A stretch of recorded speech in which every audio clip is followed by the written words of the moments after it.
Hey everyone, welcome to HR Happy Hour Work Break. Karen Hunter joins me again today. Karen, how are you? I am making it. Mhm. That's all I can say for it. Has been a busy Monday, Steve. The How are you? funny thing, we didn't, as usual, we don't really plan these shows and let's just go. And the first thing I was about to say was, man, this Monday felt like every second was Monday all the way from beginning to end. Still not over yet, although it should be. This is the work break. It's 5:02 p.m. where I live right now, Karen. I feel like these work breaks that happen at 5 p.m. Are not a good sign because it's very difficult to fire back up the work mindset, at least right away. But I do have some stuff to do tonight. But yeah, long day. We're doing all these demos. We talked about it last time you were on the show, and we had a couple more today. They're pretty good stuff. We got to check in with our old pal Ben Brooks and the team at Pilot. So I want to shout out Ben. A great conversation with him and the team that we just had. Like we just finished it like 10 minutes ago or so, and they're doing some really great stuff. So I want to give them a shout out because super Pitch Fest winner at HR Tech last year, and just rolling and rolling and rolling, doing some really incredible things. So that was pretty cool to catch up with them. That was definitely a good one to see. And then earlier today, when we talked with friends at 15Five, they just have a lot of good things going on with engagement, and it's good to see what's coming. I think Yeah, I don't want to give away anything that they might have told us that we're not supposed to say out loud, but they kind of have a different approach to engagement. We'll leave it at that, and one that if they sort of get it right, could be a real kind of a it's a game changer. That's such a cliche word, but kind of really change the way we think about engagement, which we've been talking about forever and ever. It's so funny when you look back. Every so often, I'll look back on some of the old HR Happy Hour shows in the archive. There's a show from, I don't know, 4 or 5 years ago that I don't even remember who the guest was. I didn't re-listen to it, but I just saw the title of the show. And the show was the final conversation we're going to have about employee engagement. Because even back however many years ago, I don't know what year it was. I'll have to Google it. But we were so sick of talking about it all the time that I guess we decided to do a show where we said, this is it. We are never talking about this again. And of course, in 2020, we're still talking about it. We'll probably be talking about it forever. We may need to like have a show like that, go back through the archives and pick out a few of those shows that we can we talk about. That would be a lot of fun. Yeah, they're funny. I mean, I used to when I was a little bit more diligent, I would at the end of the year, I would kind of write up a summary post and say, "Oh, these were my favorite shows of the entire year," and I'd post that on the blog and things like that. I have not done anything like that in a while, and we probably should because there's some good stuff. There's some funny stuff back in that archive. There's some good stuff back in the archive.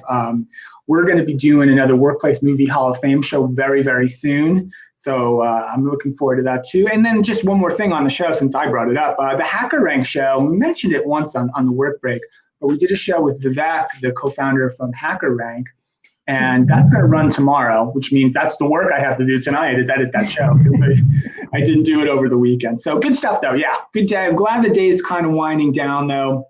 Crazy day. You know what's happened to me when I went outside in the backyard for a few minutes in lunchtime, and it's so hot I didn't stay out there too long. And what happened? Well, this was interesting. So the woman who lives next door to me on one side of me came over to the backyard fence, and I've lived here almost a year. I've never met her. I've never spoken to her. I don't know her name. I don't know anything about her. And it's fine. Nice. I'm that kind of a neighbor. Like I'm the neighbor when those are the best kind of neighbors. Yeah, but when something really bad happens, when they, if I ever get hauled away by the authorities, I'm the guy who the neighbors when they interview will say, "Oh yeah, he was really quiet, kept to himself." Like that's my deal. Nobody knew who he was. Yeah, I know the guy on the other side of me. I know his name, and he's there's a married couple who lives next door to me. I've forgotten the wife's name too, so hopefully I'll never have to recall it because I don't remember it. But anyway, so this woman says, "Are you Steve?" Right? That's what she says to me. And I said, "Yes." And she goes, "Oh, I got a piece of your mail." And so I had to get up and walk across the yard and retrieve the mail from her. And I was thinking the whole time, I've been living here for a year. I've never met this person. I don't know anything, they don't know anything about me. I don't know about her. She's got a piece of my mail. And in the 15 seconds it took me to cross over the yard, I'm thinking, what's the most embarrassing piece of mail that she could be having from me? Because she would have obviously had to look at it, at least the front of it. She didn't open it, obviously, but it was an envelope. And I'm thinking, oh my God, I hope that's, and then I couldn't think of anything. I don't really get any embarrassing mail. But I felt like awful. Like my first interaction with this person I lived next to for years, she's got a piece of my mail and it could be like just something I don't want her to see. But it turned out it was like my electric bill. But well, I was going to say, in reality, do we actually even get mail? Hardly these days. I've made a point now. Mine is just for a little bit different reason, just to not go out to my mailbox. It's just I live on a busy street, and so we're out in the country, but my mailbox is across the street, so I have to make a trek across the road to do it. And I've asked for it to be moved so that it's safer, and they won't do it. So kind of my in my persistence to not go get my mail, I will only check it like once a week. And the funny thing is, when I go out to check it, I may only have 3 or 4 things. Like I don't get mail. I didn't go out there that much either. So and then I was so like, and again, keeping my tradition of I don't really want to have any interactions with anybody around here, honestly. And that's a whole other story for another day. I didn't even I just said thank you and walked away. Like I didn't, I didn't do it. No, I know I was the worst. And I thought, should I have been a little bit nicer, a little friendlier? I'm like, yes, of course. And I couldn't manage to do that. So it didn't happen. But I read something earlier, or maybe it was over the weekend, that I thought was disturbing, Karen, and I wanted to bring up on the show because it's the most 2020 thing, maybe, like in the year where every headline you're going to read, just every news story, anything's possible, right? With just everything that's happened in 2020. I didn't read the whole article, but here's the headline. I'm paraphrasing a little bit. KFC, right, our favorite fast food chicken place, KFC is currently experimenting with 3D printed chicken nuggets that are being manufactured by a 3D bioprinting company in Russia. Okay, so bioprinting, that means this is somehow coming, like you can eat it, essentially. That's the idea, that you can eat these 3D printed nuggets. Okay. I don't even know what to do with it. I don't necessarily think we have a conversation about it, but I just thought it was just awful and weird and absurd and totally 2020 at the same time. What comes next? I mean, what can even top that, Steve?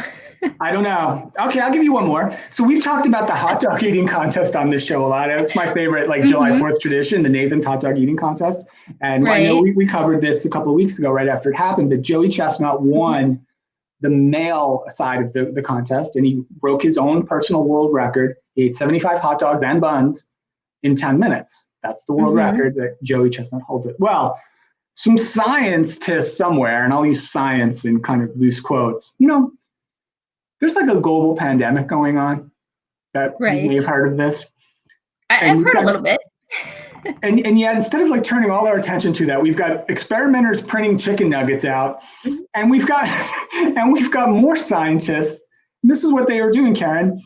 They decided to figure out what is the maximum number of hot dogs and buns any human being could actually consume in 10 minutes. They tried to figure this out. You cannot get any better than this. When you want to take a guess of the numbers, Joey Chestnut has the world record. He just set 75 he ate in 10 minutes. What does science say? This is the top. This is the most a person can eat in 10 minutes, a human being. I can't even fathom 75, so my guess is going to be 100. All right, you're pretty close. It's 85. Science says 85 is the maximum number, just I guess for the amount before of food and your stomach explodes or you die or something awful happens and so he's pretty close though. That's what I was thinking. He's getting into the 70s pretty regularly now in this contest, and he's only 10 away. And I just wonder if you're your Joey Chestnut, is that the goal? I gotta get to 85. What if he passed it? I mean, that was incredible. That would have to be your goal if you're him. I mean, right? Because now somebody set the bar. Somebody said, hey, this is all you can do. So wouldn't you want to just one-up it? I know. This is the peak of human potential. 85 hot dogs in 10 minutes. And yet all these horrible things happening in the world. And we've got science somewhere just wasting time with Joey Chestnut and hot dogs. And I'm talking about it. So I guess I'm feeding into it as well. Oh, that was awesome. I think it just goes to show that people are just kind of done with talking about everything with the pandemic, right? We don't know what's up and down anymore. We don't know what's coming at us tomorrow. So why not just look at the hot dog eating contest. I mean, it's worth something, right? I do love the hot dog eating contest every year. So, and perhaps I talk about it too much, but whew. Would you ever do it though? Would you ever try to participate? I don't think I could do it. No. No. I don't think I could eat more than 3 or 4. Like honestly, like all the way down, choke them all the way down. Right. And the buns, all that bread, it'd be tough. No, I don't know if I could even do 2. I could probably get to 3 or 4, would be my guess.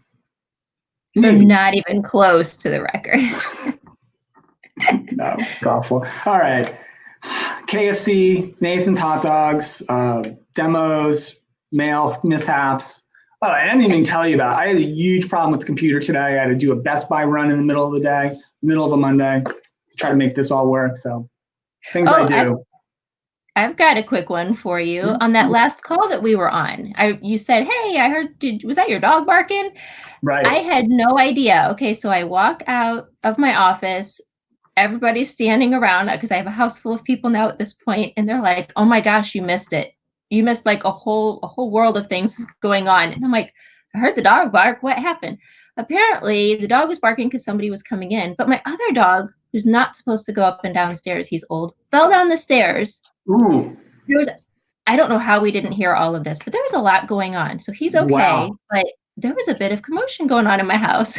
Dogs tumbling downstairs, that qualifies as commotion. Wow. It really does. And so you just never know what's going to happen these days. Yeah, I heard the bark, and then I saw you go to mute real quick, and it's fine. That's what happens. And actually, before we just started doing this, there was a dog running around. The neighbor that I do know, everybody really cares. The neighbor that I do know his name, his dog, the yards are just open and there's no fence in between our 2 yards, and his dog runs around in my yard too, which is fine. It's a little cute little muddy dog. I don't have a problem with it, but he sometimes runs around and barks, which he was just now, and now he stopped. So I guess we made it. All right, that's it. I still have to edit a podcast tonight. You have to tend to dogs falling downstairs. I think we got to get out of this. We have to get out. So good fun today. I agree. Let's cap off a Monday. We made it. And thanks, everyone, for checking out the show. And we'll be back tomorrow with more fun and games and tales from wacky suburbia. So thanks for listening, and we'll see you next time. All right. Bye-bye.